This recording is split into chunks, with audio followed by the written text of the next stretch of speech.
Hello, everybody, and welcome back to Reconstructing Health. This is going to be episode 3 now, but this is going to be a surprise. We actually have a double feature for this week. We're going to have episode 3 and episode 4 because Iram's interview was so good that we're splitting it into 2 episodes.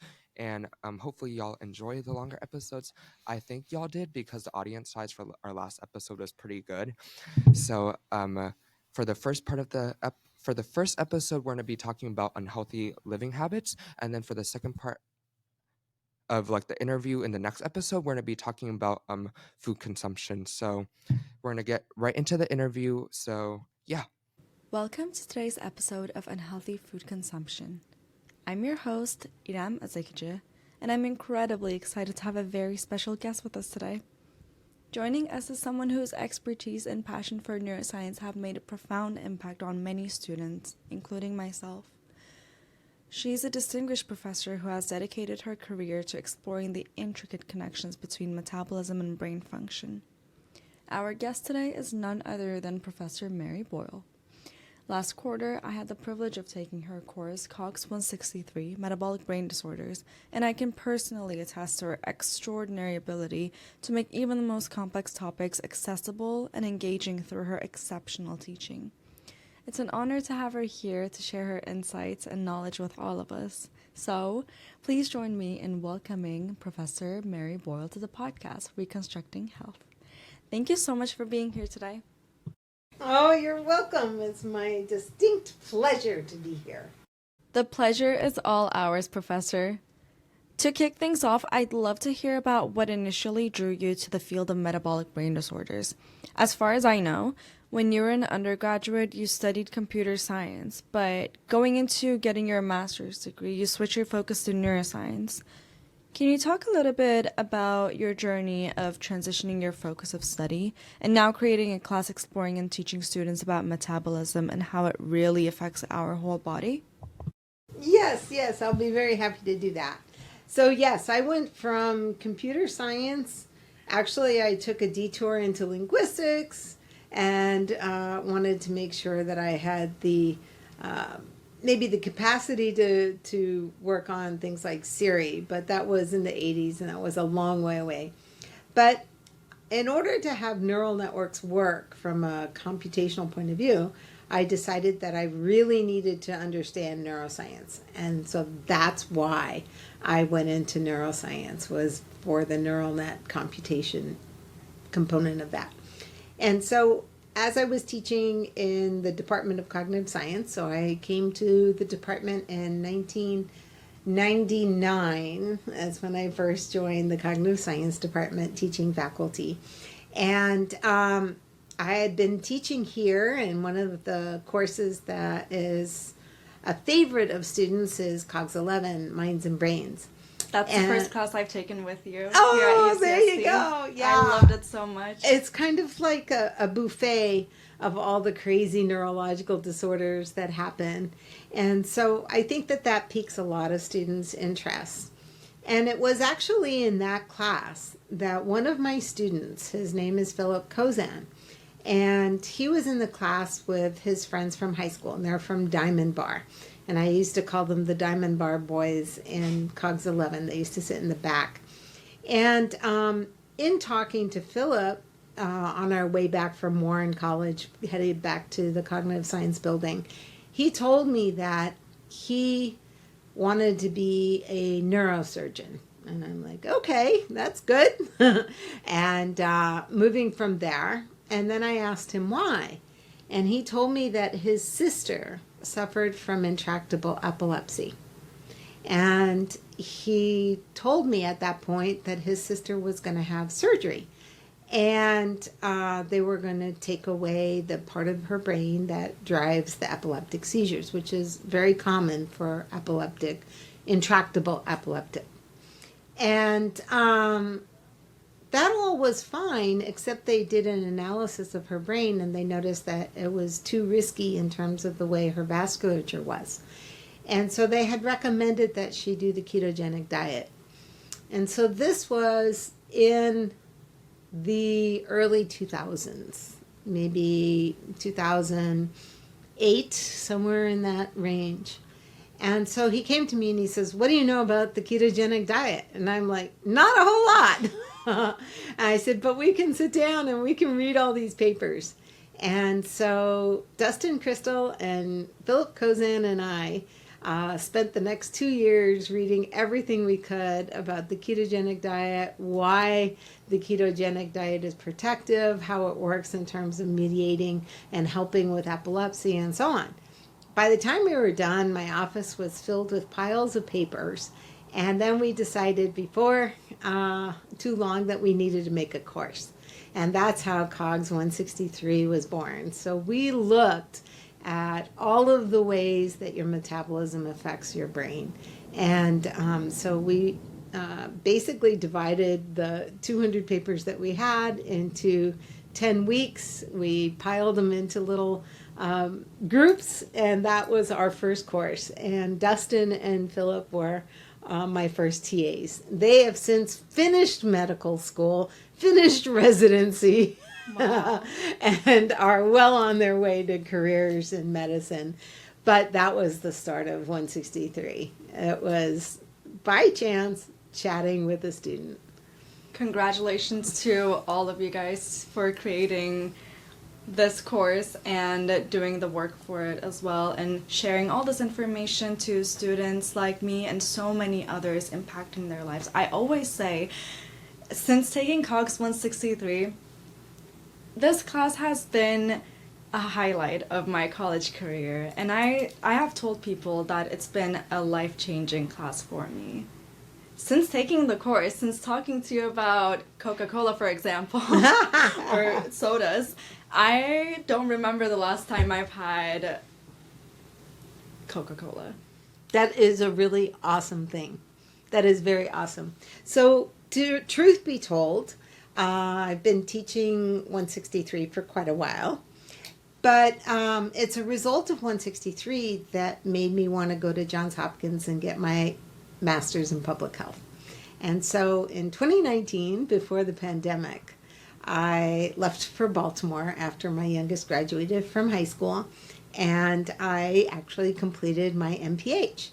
And the reason why 163 was at the center of that is because there is so much misinformation about food, about your metabolism, about the interaction and how it affects your body, that I felt that a public health degree would be really something that I needed so that I could start sharing and communicating in policy and in other public health venues about this whole metabolic world. And now I think that, oddly enough, 163 is really in vogue, but it wasn't in vogue back in the early 2000s. I can tell you that. Everybody thought I was crazy doing that, but yes. Yeah, ever since the age of social media, lots of misinformation have been out there in terms of what food we should consume, what's trendy now, what diet should we do, even in magazines. And it's mostly targeted for women. What diet you should be on, and how to lose weight, how to get the summer body, how to lose your belly fat.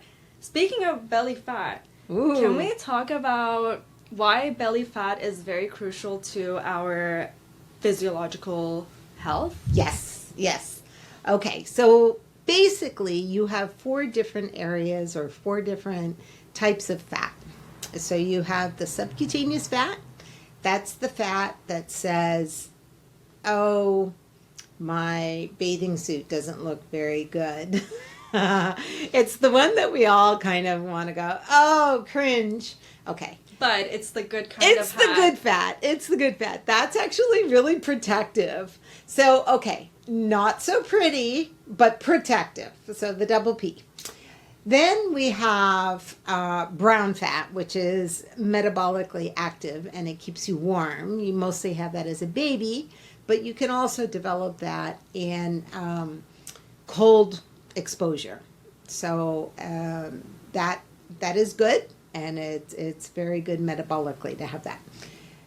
But you have the visceral adipose tissue, the VAT. The bad guy. The bad guy in this. This is very, very bad. And so this visceral adipose tissue, VAT, that is the fat that is under your muscles in your belly. So when we say belly fat, it's not the one right under your skin, but it's the one that's under your muscles. So if you see some guy who he looks like he has a really big belly, but it's all muscle, the big part of the belly is fat underneath the muscle. And that's very, very dangerous. And why is that dangerous? Because not only do you have fat there, which is right around your organs and inside of you, it is also the fat that goes directly to your liver, because you have this big portal vein that goes from there right to the liver. Okay. And so why is that bad? Because that adipose tissue is a source of inflammation and chronic inflammation. And that's the one that is associated with cardiovascular disease. That's the one that's associated with diabetes. That's the one that's associated with dementia. That's the one that's associated with hypertension. And the list can go on and on and on and on. Now, you don't have to be obese to have visceral adipose tissue. You can be what they call skinny fat. In the literature, they refer to it as TOFI. Mm-hmm. Thin outside, fat inside. And there are some ethnic groups that are more likely or more predisposed to have TOFI, such as Asian community. So individuals from India, individuals from China and Japan and so on. They are at much greater risk. So they are thin outside, fat inside, but metabolically very unhealthy. Mm-hmm. And so that visceral adipose tissue is very, very dangerous. Now, you're probably asking, well, how do I get skinny fat? Well, that fat, interestingly, is brought on by cortisol, stress. So when do you have cortisol? Well, as students, you might think your whole life is meant to have cortisol, but not really.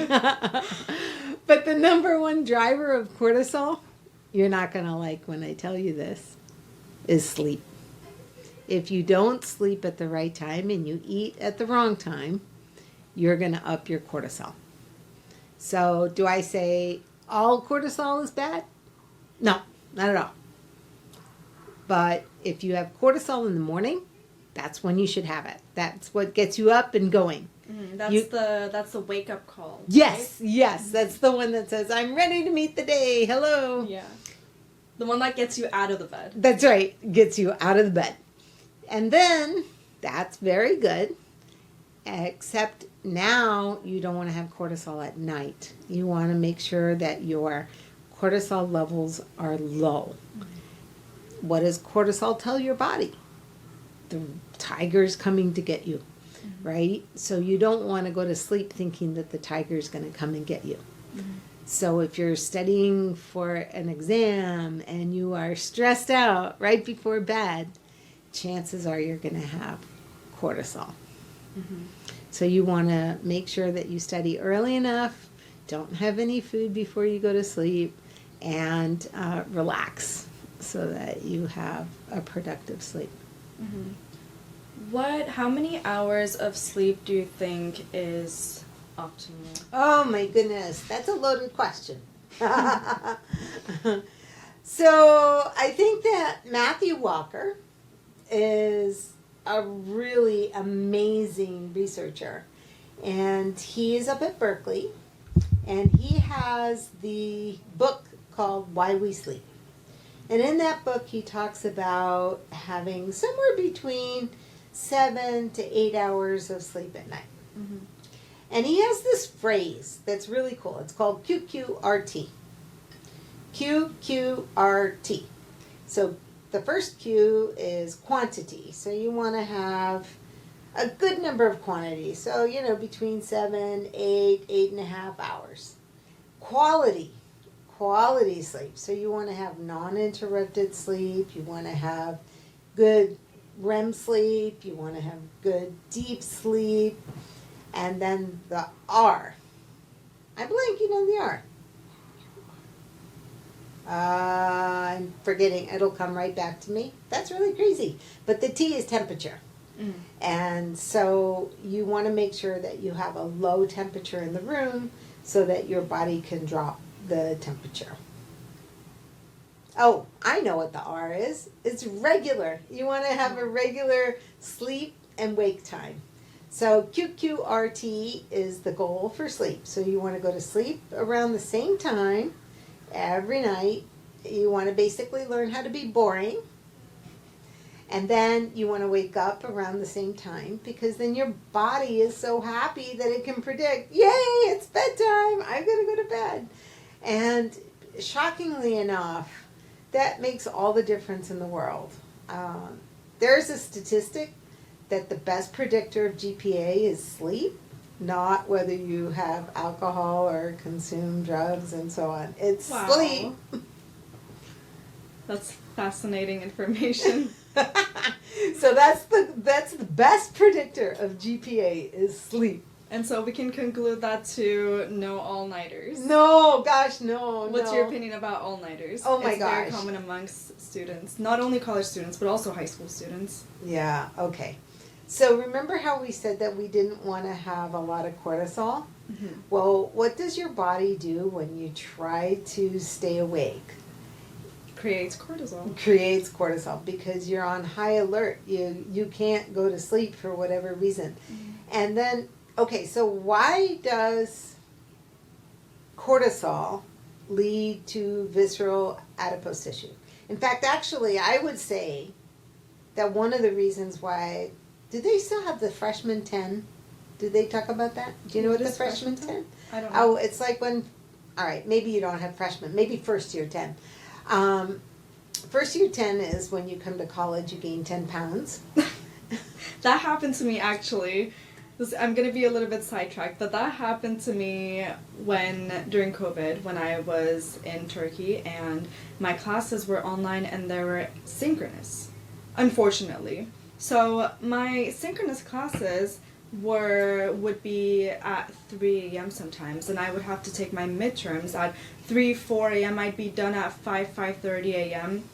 And I became a night owl, and my sleep schedule was so insane at that time because 1 week I would be in Turkey's time and functioning, like waking up in their morning time when the sun comes up and going to sleep when the moon comes up, or when the sun goes away. And then the next week I would be in the opposite schedule. And I would wake up when it would be after sunset, vice versa. And when I would go to sleep, I would sleep for 12 hours. But when I would be awake, to get myself to switch my schedule around or work with my class schedule and all, I would keep myself or force myself to stay awake for 24 hours. It's so bad. Oh And my goodness. that went on for about 7 months of me being in Turkey. And in that 7 months, I gained 7 kilos, even though I was 7 kilos. That's like 14 pounds. Yes. Oh my gosh. Okay, so that's a really good case in point that your metabolism, your energy system doesn't know how to get regulated properly. So disrupted sleep, disrupted circadian rhythm, which is what you were doing. You were like being a shift worker. Yes. Yes. Oh my goodness. And so by doing that, what happens was you were eating at the wrong time when your body wasn't expecting to have food, when your body was in repair mode. Did you get sick more frequently by any chance? No. Not too bad. Okay, but that does happen. So I know that when we have midterm season here, everybody seems to get a little bit more sick. They have more colds, or at least I can hear more colds and so on. So disrupted sleep is the number one reason where people are gaining weight. And so if that is something that, and your body will do it naturally. So let me just go through the mechanism of why cortisol is really bad for your metabolism in terms of maintaining a healthy metabolism. So if you imagine, cortisol is very good for you if you have a lion that's running after you. So if that lion's running after you. My lion was my class. I know. Wrong lion. I know. I feel kind of guilty because I was one of those people that she was in class with. But oh well. It was the pandemic. The pandemic was not productive. Yeah. Anyway, so the reason why the cortisol is so counterproductive is when you're running away from the lion, your body says to itself, oh my gosh, I need to make sure I have enough glucose in my muscles, and I need to make sure I don't run out of that so that I can beat this lion. I need to survive. So cortisol at that moment is exactly what you need. So it causes your heart to race. You make sure that you have enough blood everywhere and you have enough glucose. So what does that mean? That means that any insulin that you might have, it also inhibits the insulin work. So cortisol, by definition, makes you insulin resistant. You might not be insulin resistant as a person, but when you have cortisol, it means you are insulin resistant. So what does insulin resistant mean? What is insulin? Oh, insulin. Let's go back to insulin. Okay. So insulin is the hormone that is released by your beta cells in your pancreas. And insulin is essentially, if you want to think of it in productive terms, it's the storage hormone. It's like your energy storage hormone. So what does that mean? That means any glucose that you have, if you're not going to use it right now, you need to store it. And so where are you going to store it? Well, I can store it in my muscles as glycogen for my muscles to use another day.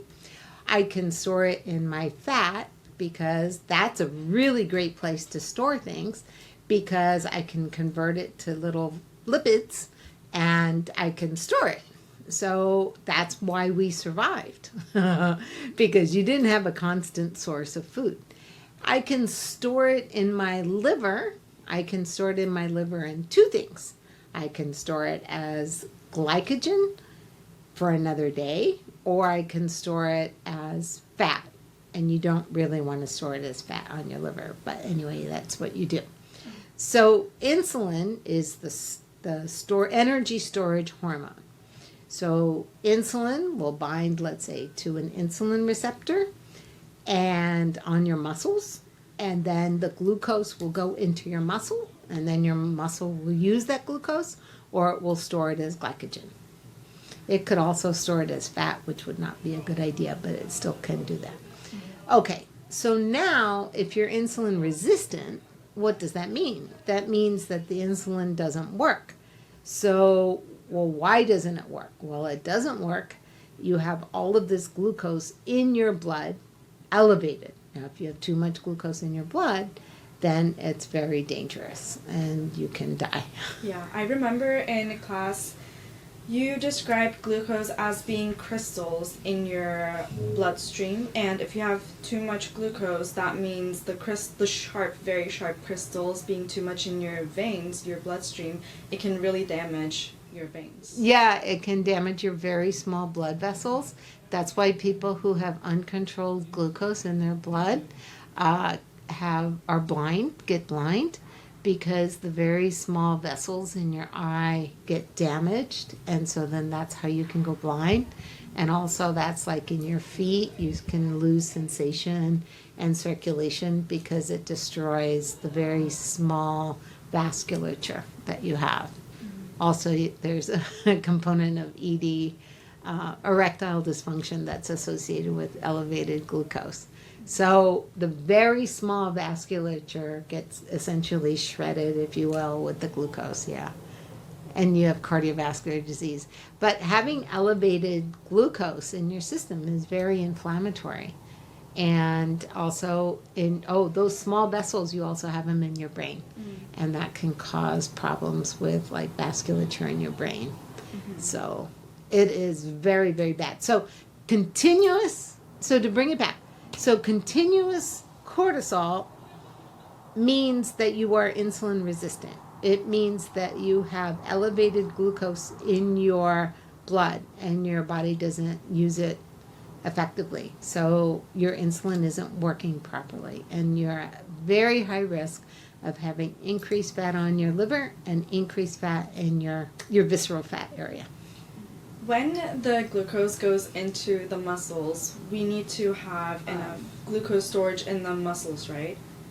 To make sure we are actively using the glucose so that it doesn't turn into fat or excessive fat. How do we make those storage in the muscles for glucose bigger? Yeah, that's a great question. So basically, your biggest metabolic engine is your muscles. And that's where you're going to get your biggest bang for your buck. So the best thing to do for your metabolism is to use your muscles. Let's say after you eat, there's a Chinese saying that says, live 100 years, walk 99 minutes after you eat, right? And so if you walk for an hour, let's say after you eat, your muscles are being used and all of the energy that you just ate will then become used by your muscle stores. And so you're going to lower your glucose in your blood and you're going to utilize it. Now, your muscles are really smart. So your muscles, let's say if you are always working out, let's say you're running 2 miles every day. Well, your muscles predict how much glucose you're going to need. So they will have a storage the size of what your exercise needs are. So if you increase your exercise needs, it will naturally bring in more of that glucose and store it. Mm-hmm. But remember, the glucose that goes into the muscle stays in the muscle. They don't ever donate it to anybody else. And that's a good thing. Well, that's what muscles do. Mm-hmm. But like your liver, the glycogen in your liver, that can be used anywhere. And so this concludes to an active lifestyle, making the glucose storage in the muscles get bigger. So the same amount of sugary or any type of food that you eat that raises your glucose levels, on when your glucose storage in your muscles are a certain level and then you switch to an active lifestyle, you make those storages get bigger. The same amount of food that you eat will not turn into fat. It'll go more into the muscle. That's right. Your body is more metabolically active. Mm-hmm. That's why people who have, let's say, more active muscles, like men, they can consume more calories, if you will, mm-hmm. but those calories are going to be used because the muscles are being used. Mm-hmm. So yeah, that's a really important thing.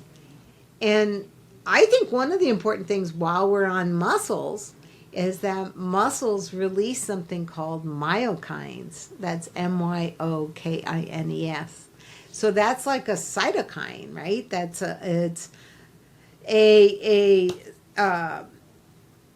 release of information that actually is protective for your brain. And so it's a cellular communication that tells your brain that you're going to be actually really healthy. So one of the myokines is actually IL-6. Now you might think, IL-6, oh no, interleukin 6, that's on the bad boys. But if you're inflamed, you're going to have IL-6. But if you have IL-6 released in terms of exercise, your muscles release it, and then that's very protective. It's anti-inflammatory, and you have another substance for your brain called BDNF, brain-derived neurogrowth factor. And so you really want those two. And that's how exercise really is counter-inflammatory. So it reduces inflammation and it helps your brain. Is there an exercise that is better than one another? For example, like a low impact exercise like Pilates versus a high intensity exercise like running? I have a very strong opinion about that. And basically, it's the exercise that you do is the best one. It doesn't matter which one it is, just be consistent. And you want to pretty much exercise closer to the morning than at night, right before you go to bed, because you can increase cortisol and maybe make it hard for you to go to sleep. But if the only time that you can do exercise is at night, then do it. I'd rather you do the exercise than not. And it's any type of exercise that you do. Any type, anyone that you do, as long as you get joy from it, you'll do it. You have to do what you want.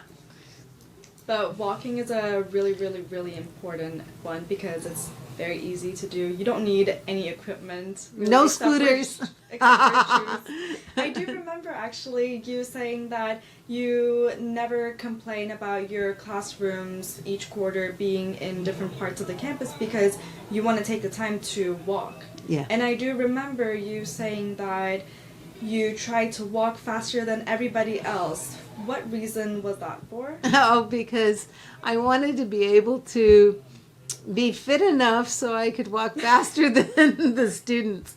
And it appears that the only students I walk faster than are the students who are on their phones. But that was okay. From the Cognitive Science Building to Podemos was a really good walk. And, I managed to get in, I think in my day I was at 15,000 steps or whatever. So I love this campus. So I love this campus because it keeps me fit. Me too. Ever since being at UCSD, I consistently take about 10,000 steps a day, and I'm not a complainer of it at all. I know, it is really funny. I do know that the value of scooters to be on time to classes and so on. But I think that giving yourself the opportunity to walk is really great. It's great for your mind and it's great for your body. Also thought processing as well, I think. Just giving your mind a break from anything and really just observing your environment like humans should be doing without the use of technology, without the use of screens, for example, or even phone calls, I guess. Just letting your mind relax. It's a mindful activity. It is a mindful. You can make it mindful or you can make it stressful. Yeah. But it's up to you. But I think that, the important things that we are finding out is that, if you don't take care of your body and basically take care of sleep, make sure that you eat the right foods, make sure that you're mindful, you get movement, your body is made for moving. That is what's going to help you long term. Thank you so much for listening. This was the first part of the two-part interview, and it included topics covering unhealthy living habits. And I hope you really enjoyed listening to it as much as I enjoyed talking about it. I want to start off by asking what kind of thoughts ran through your mind when you guys were listening to the podcast? Uh, while I was listening to the first part of the podcast, I thought to myself, I was like, oh crap, I'm gonna die early. Because I was like, I'm doing all these unhealthy living choices as a student myself, and I really have no way to get out of it right now because it's either that or I fail my classes and I miss work. So, but it was really insightful to hear all the research on exercise, metabolism, sleep cycles, but it also really scared the living crap out of me as well, as personally. Yeah, but it made me realize I need to make better choices, but also how manageable are these choices in my everyday life. Yeah. Yeah, I feel like I had a similar experience where I was kind of listening to the episode at 12 a.m. eating a midnight snack. So it really kind of hit home for me that like I need to make better choices to keep myself healthy. Um, yeah, but I guess it is about like balance and like what is realistically achievable for us. Yeah, it was also very similar experiences where I was listening as I was making very unhealthy living choices. So I realized how much I have to work on getting my shit together so I can live longer, hopefully. But yeah, I think the our guest speaker was so interesting in the way that she spoke, and I was really intrigued and like kept wanting to listen to what she was saying. Yeah, I agree with Jasmine. Like throughout the whole interview, I really loved how engaging the professor was. I was like the information was so interesting to learn about. I was like considering I was looking through COGS classes after I was also making some pretty bad unhealthy choices that like she was talking about while listening to the interview. And yeah, also fairly similar experiences. Yeah, I also liked how Mary talked about like all the information, but disregarding all the clickbait because I know you mentioned in your interview, Iram, about like body diets and fads and all that. And it's just like so hard to get reliable information these days on healthy living and healthy choices because everyone is trying to influence what healthy choices are, but not give the scientific backup for those healthy choices, just like the flashiness of it all, essentially. Yeah. Yeah, absolutely. And I want to ask you guys, as college students, how do you manage the demands of academic life while still prioritizing your health and well being? Uh, oh, I wanted to answer this because I was really horrible freshman year, like really, really god awful, like neurotic. The amount of cortisol in my body, probably enough to kill like three elephants, like horrible, horrible, horrible. Yeah, and I was taking all my organic chemistry classes. So all nighters went crazy. Like, oh my God. Like, I think I had a whole 2 weeks worth of all nighters just constantly. So, but now that I'm like chilled out a bit, like in my third year about to graduate, I have decreased that and I tried to exercise regularly. And plus, being on this campus is really good because you are forced to walk like 10,000 steps every day. So, and also, like, I learned that taking care of myself always should come first because I can't perform as well as a student unless I get enough sleep and exercise and eat like 2 meals a day or else I'll go crazy. So yeah, but I still pull all-nighters, but I try to do harm reduction like mentioned last episode. I still practice those behaviors, but I try to make them as healthy as possible or reduce the consequences from that because every positive choice is a win for me. So Yeah, personally, I find that it helps for me since a lot of my hobbies are like super active. So like my main hobbies that I like spend the most time on are volleyball and like weightlifting, right? So I feel like it's easier for me to like engage in healthier practices because of that. But at the same time, um, like obviously I still have other responsibilities. And I think a lot of the time it feels like eventually something has to give. Like I can't just keep adding and adding and adding and adding to my schedule. Yeah, a lot of times I find what gives is sleep. So like I'll sacrifice sleep to like go play volleyball or like do something, which is kind of not good because like sleep is so important. Recently I've been trying to prioritize it more. Um, but yeah, I think it always helps for me to think of the fact that like if I don't sleep, my performance in my hobbies will also suffer. Uh, if anyone is out there and you weightlift, sleeping is optimal. So go to sleep, sleep more. You can have fun when you're dreaming. Yeah, You don't have to have the bedtime procrast. No, it's called revenge bedtime procrastination when you're delaying your sleep time just to do fun things. But having sleep will make you feel so so so good for the next day, and you won't even feel the need to relax during the day because you will already be relaxed from the night before? I think I would be in like the dictionary section for reverse bedtime procrastination. Like my name would be right there. And to answer your question, Iram, I don't balance my academics or my sleep pretty well, and I definitely learned it the hard way this year.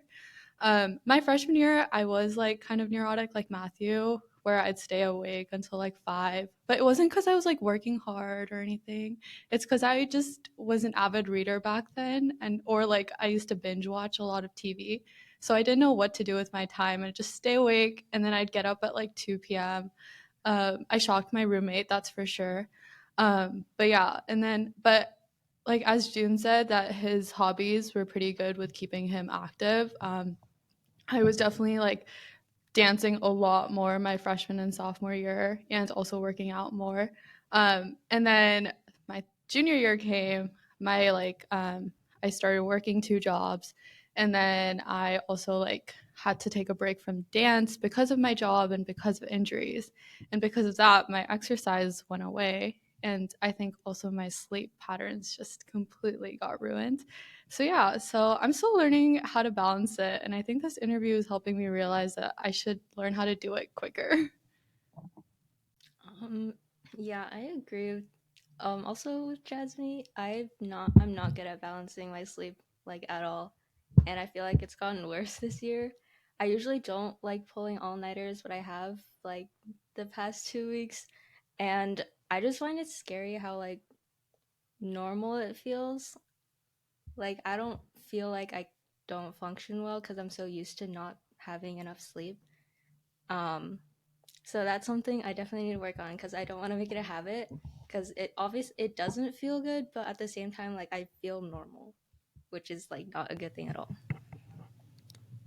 Yeah, I wanted to add on to Vicky's comment. Like, it's just so indoctrinated within college culture to keep doing stuff like all the time. That's just capitalism itself. Like, you always have to be on the grind, especially with our technology these days. You can't really escape your job or assignments are always being notified. You're always supposed to be taking notes or something. So it's really hard to like find that balance of like put you first when everyone expects you like parts of you to be given away to academics or work or etc because that's just you're just always supposed to be productive, you know.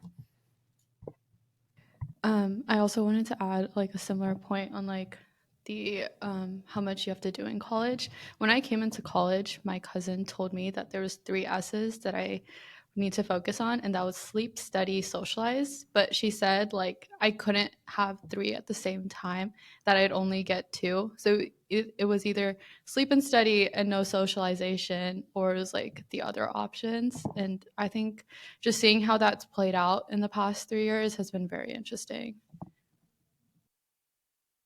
Additionally, like I have experienced like my friends who need to work in college, they like kill themselves because they can't like pay rent. Like they're not financially stable. So in inclusion to academics, they have to work like 40 to 50 hours a week just to survive. So I feel like that makes it super hard for people to try to get their exercise and their sleep in because you're not when you're barely surviving, like you can't even focus on anything else except trying to get through the day but not like prioritizing your self-care. Yeah. Building on the discussion about all nighters, have you guys personally experienced the effects of sleep deprivation? And if so, how do you cope with them? Oh, for me, I was talking about this to June on the bus. I think I took like 4 all-nighters last finals week because like I had work and a final like every single day. Like and I asked for time off and they would not let me have time off. So I was like, okay, I just have to do this. So after that, I literally like I passed out for a good, I think 20 hours after that because like the sleep dep just knocked me out like ketamine. Like it was just so bad. And then I'm still feeling it like this quarter because I'm just all that sleep deprivation just causes so much burnout emotionally. So I just feel like I just always am taking naps, but then you feel guilty for taking naps because you're always supposed to be doing stuff. That's why. So it's just like this toxic cycle of like trying to stay awake to do stuff, but then you're always falling back asleep and then you feel like you're not productive. Yeah. In my experience, as bad as it is for me now, I think I was like much worse about it in high school. To be honest, I was like a lot busier in high school. I don't know why, but yeah, like I definitely relate to that emotional burnout aspect. I think at a certain point in high school, I was just like not happy. Like like it was like not possible for me to be happy because I was so like consistently sleep deprived that like anything that would have caused joy in my life just was sapped of joy. Like like it's just hard to enjoy anything like if if you're just constantly sleep deprived. Um so I don't know where I was going with that, but I yeah, I guess that's it. I do have an anecdote about one of my high school teachers. I remember at a certain point she was like she taught like the most difficult class in our high school, and she told us like yeah in college like at a certain point I decided that I would rather prioritize sleeping than my assignments. And like at the time, I was like, "You're crazy! Like, I'm not doing that." But I think looking back, she was definitely right. Like I think once you get to college, like it becomes a lot more apparent, even if you don't follow it all the time, that sleep is that important. Do you feel like a different person when you So have slept for a while versus when you have been sleep deprived? Uh, yeah, I feel like there's a nice like balance, like a good like not too much but not too little. I think if I sleep too little for like a consistent amount of time, I just become super irritable. Um, and like yeah, like it's just difficult for me to be like empathetic and like engage with people normally. Um, yeah, yeah, I think that's the main difference I noticed about myself. And what about you guys? so I'm proud to say that I've not pulled an all-nighter yet, and I don't think it'll happen for the rest of my undergrad, which is like 2 weeks, I guess. But who knows? Maybe in grad school and in the future, possibly. But I am someone that doesn't function on like less than 7 hours of sleep. So anything like if I'm sleeping for 3 hours a night, which I have done because of work or school, um, as like June said, he becomes very irritable. Like I am the same way. Like I will also be very like I will isolate myself. And I think that's like one of the like just don't like to talk to people when I'm like so sleep deprived. But yeah, so different experiences for sure. For me, I don't really notice that I'm like super tired or sleep deprived until I'm in like lecture and I'm like falling asleep. So that makes me very unproductive. Like as a student, just like missing out on so much content and like sacrificing my learning and having to like um spend more time later on doing that and then ruining my sleep schedule again and again just through that. Oh, I also just want to mention, like, as someone with ADHD, like, I just have extreme time blindness. So, like, I have no idea when anything is happening at all times. Like, I'm always stressed out 24/7.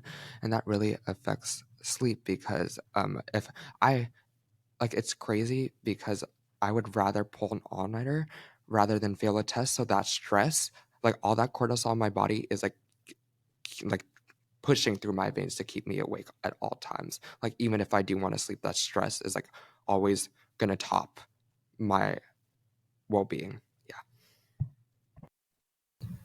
Wait, I'm kind of curious what your guys' experiences with this. Have you guys experienced like in like heavy STEM circles, like heavy STEM social circles, where people kind of like, I guess, like hype you up for being sleep deprived. Like they're like, oh, I got like 3 hours of sleep tonight. You're like, oh my god, that's crazy. Like, and it's like some form of like trauma bonding in a sense. Like, yeah, have you guys experienced that? I think I used to 100%. give that Yeah. reaction, but Mm-hmm. now I just feel pity for those people. I'm like, please go get some good, adequate amount of sleep for yourself and for everybody's sake. Wait, but also have y'all seen Kaylee Chung on TikTok?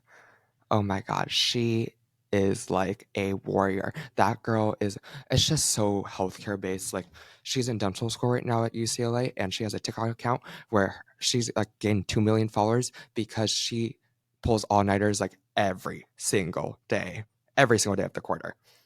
And she takes like, I think like, you know those 6-hour energy boosts? She pours like 8 of those into like a 6-shot espresso cup to stay awake. And like it's crazy. Like she does a time lapse and it's like sunrise to sundown. Like, oh my god. Yeah. But I feel like it's just so healthcare based to just keep staying awake because you're always supposed to be studying, and it's so horrible. Like I don't know how we can fix this as a profession, because even people work night shifts and their sleep schedules are ruined beyond belief. So especially like from my sister, like she had to switch back to day shifts because she could not sleep like every single day. Like her body could not adjust to that, and it's just horrible. Yeah, I think it's very like present in like the pre-med community at least to kind of be like, oh, like one up each other, trying to see who has worse like habits. And it's like, oh, I had like 2 Celsius today, or I had like 3 cups of coffee today. You know, like that's very much there. And I think like Matthew, you bring up a really good point about like guilt. I think that's one thing that really prevents us from like, even like Vicky, you said like I feel guilty about like not maximizing my learning, right? And I think that's just how like a lot of our systems are based, especially to those of us who are going into healthcare. Like I think we also question like, do I have to do all of that? Like is that necessary for me to like, if I want to be like a good healthcare provider or like good in my career in the future, do I need to let go of like my happiness to, be successful? I think is like a whole different debate.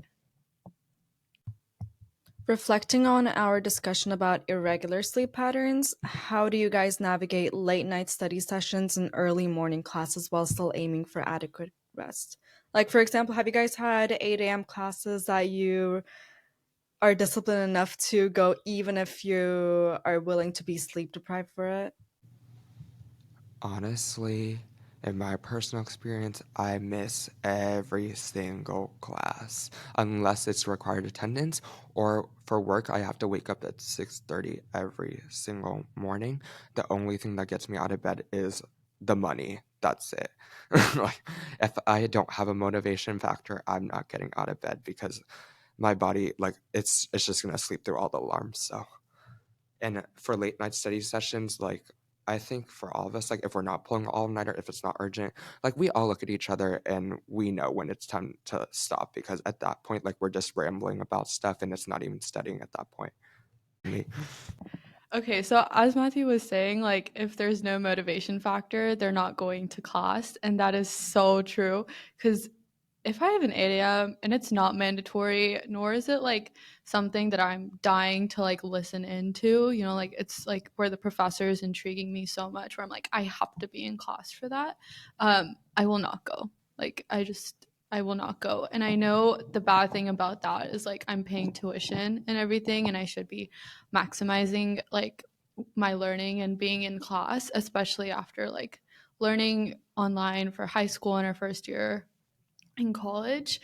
But I'd rather not go there and fall asleep in lecture and be like kind of disrespectful to the professor. Like it's just better not to show up than fall asleep there, is my take on it.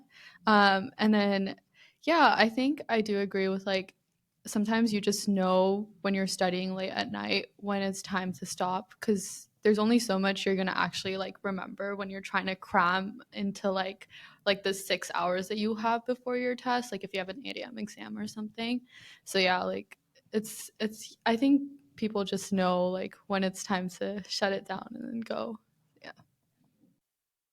Yeah, I think my experience is super similar to Matthew and Jasmine's. Like, I have a class with Vicky that I literally never go to, and it's at 9:30. So, like, yeah, I just don't show up because I know I'm not going to get enough sleep if I go.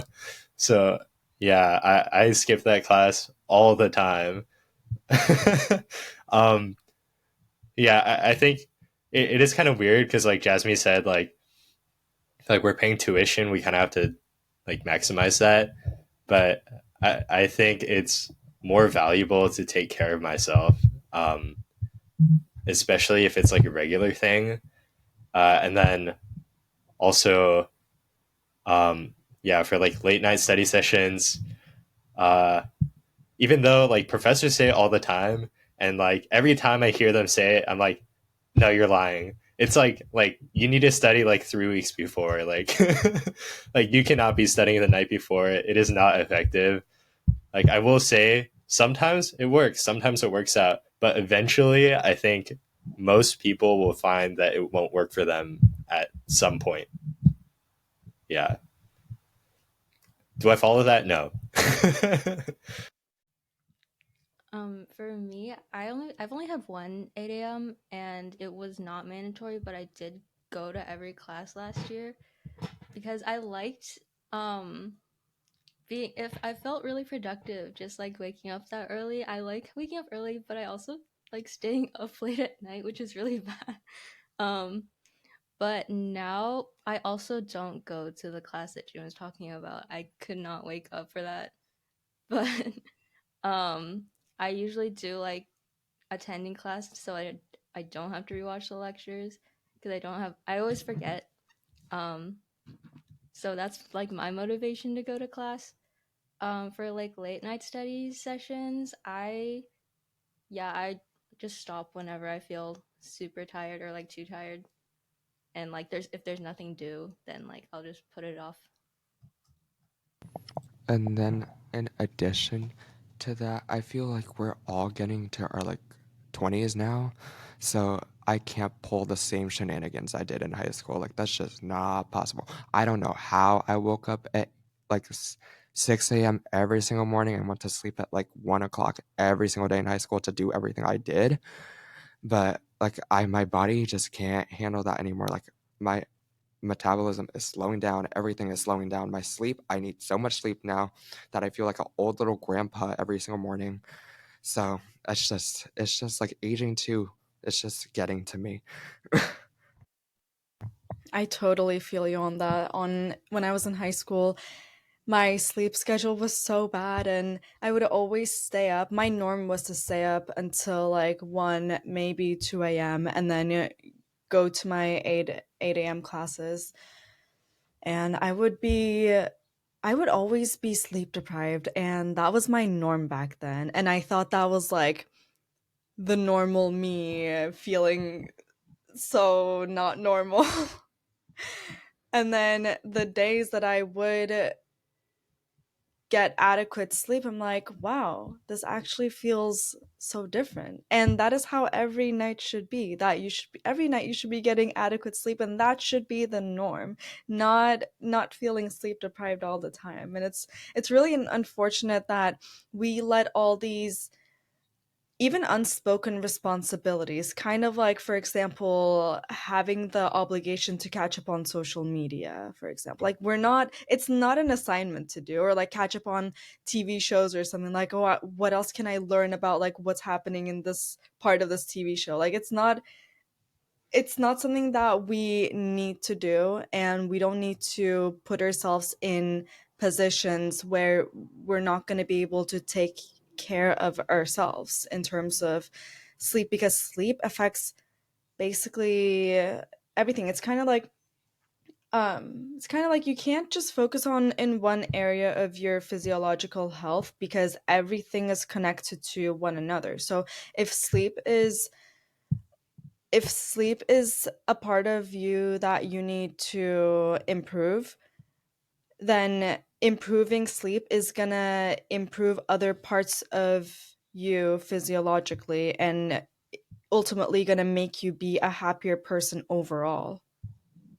I do want to ask you guys, in terms of sleep hygiene, if you guys have lived with other people, like in a double or triple room, having like multiple people in your room living in the same space, um, what tips do you guys have for optimizing your sleep environment in a college dormitory or shared living space? Oh, as someone who lives in a very unprivate loft, with everyone that sees me, luckily I am a very sound sleeper. I think I slept through like 3 earthquakes so far. So I just like I will sleep through anything. But my sister, she's the opposite. She's a very light sleeper and she has a roommate. She's been having a roommate for years now. So she gets like very specific things like a weighted blanket, exact times for her to go to sleep, also like headphones. She has an eye mask, also blackout curtains, like everything to make sure like she does not wake up because I know she values her sleep because she gets really pissy if she doesn't sleep. Yeah.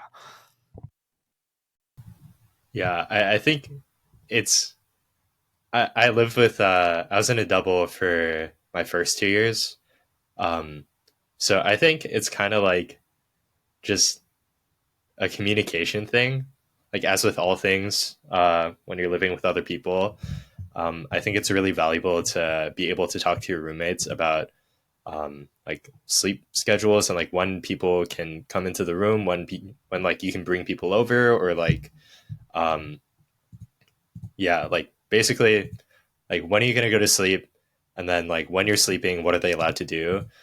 I think it can be maybe difficult to talk about that with some people, but um, with sleep being as important as it is, I think it's definitely a conversation worth having. Yeah, I have to agree with that. My first year I was in a double, and my second year I was in a triple. So there was definitely a lot of like cycles that we had to coordinate in terms of like who had shifts in the morning, who had classes in the morning. Just because my roommates and I were not like sound sleepers. We will get up if there's like something falls to the ground or something. But I think what was important for us, or like for me especially, was that when I was looking for roommates my first year, I was very clear on like, hey, like, are you like what is your sleep schedule like? Do you sleep early? Do you sleep late? Just so it wouldn't be an inconvenience to any one of us. So as June said, I think that's just really it's like a really important conversation to have if you're living with other people. Um, so I was saying I agree about like communication being important. I had a roommate last year, and I think she actually made my sleep schedule like a lot better. She was like a 10 to 6 sleep schedule, and I felt like bad staying up late studying with like my light on because like I don't think she was not a deep sleeper, but she was like telling me like no, it's fine. Like I won't wake up. Like I knew I was bothering her. So, um, yeah. I found it easier to wake up earlier because she was waking up earlier at the same time, and like I wasn't bothered by her alarms or anything. But like right now in a single, I have to set like over 12 alarms just to get up. um, at like yeah, I think my alarms start at like 6 and end at 9, and I get up at 9. It's like so hard. Like, Yeah. Also, Iram, I have a question for you. I just thought about this. Like me and my partner, we always have this conversation about like sleep over exercise because there's only so many hours in the day, and like we love exercising and we love the feeling that it gives us, but like currently, like we haven't been doing the exercise routines we've been wanting to do the last 2 quarters because it's just been so busy for all of us, especially with graduation and stuff. So how do you recommend like trying to fit in exercise but not trying to be sleep deprived as well? Yeah. That's a great question. I definitely can relate to that. I have tried to have a regular schedule of working out and weightlifting or regularly going to yoga classes or any type of exercise, and it is difficult with how busy our schedules are.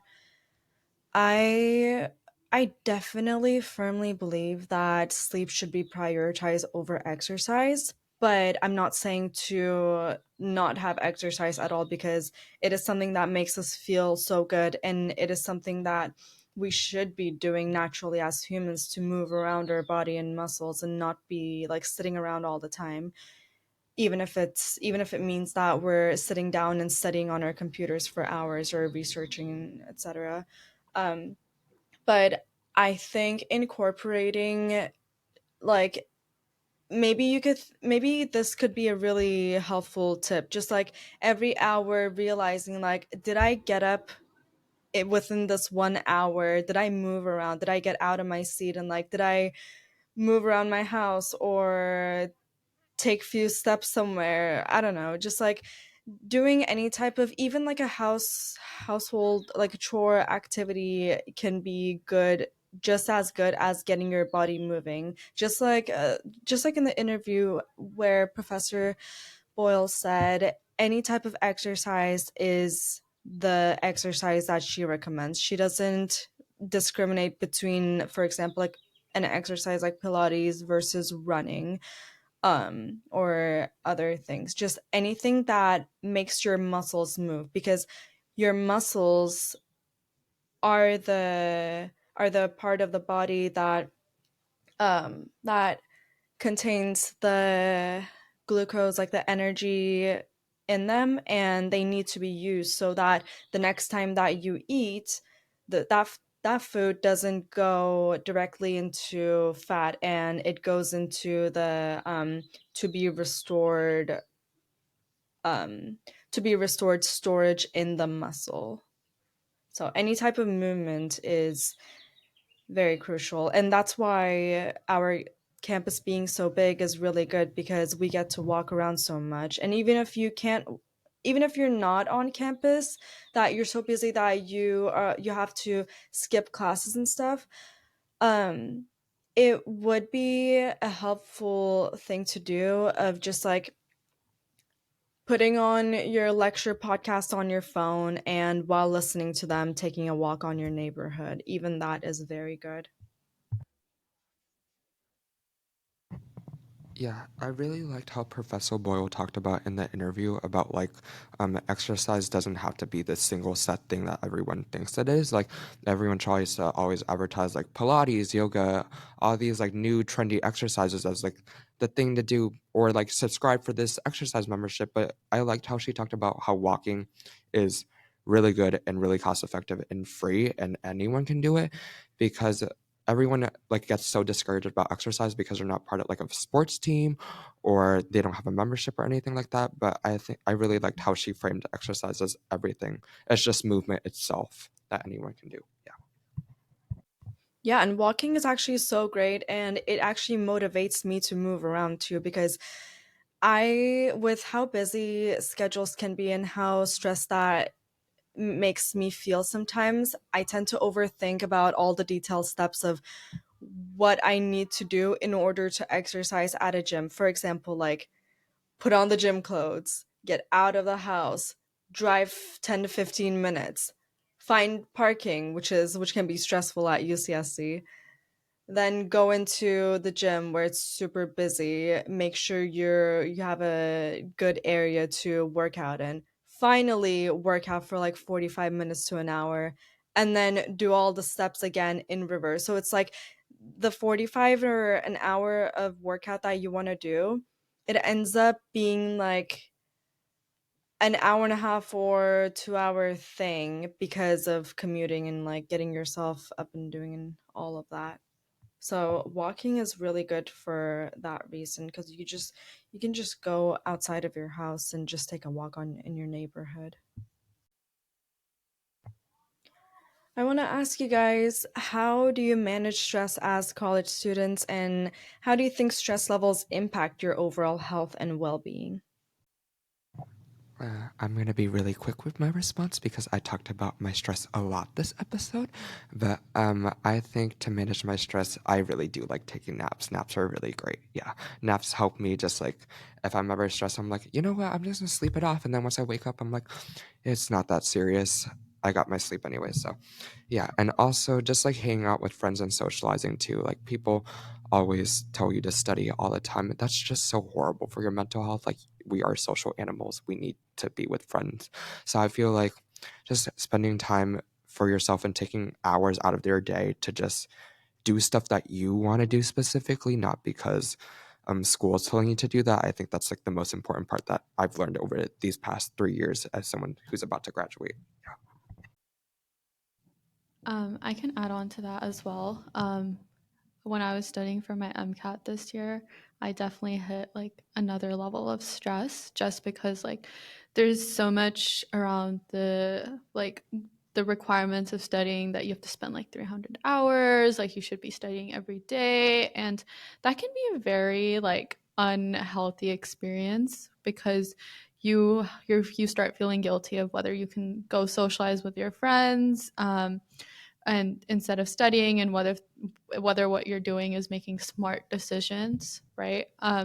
And I absolutely like hit like the lowest of lows when I was studying, and it really took my parents telling me when I was calling them just like really badly, like so unhappy. I was like questioning my career choice, whether I could do like what I wanted to do. I was like, hey, like if I can't even take the MCAT, can I even be a doctor? Just because I was so stressed, like just the negative thoughts just kept coming in.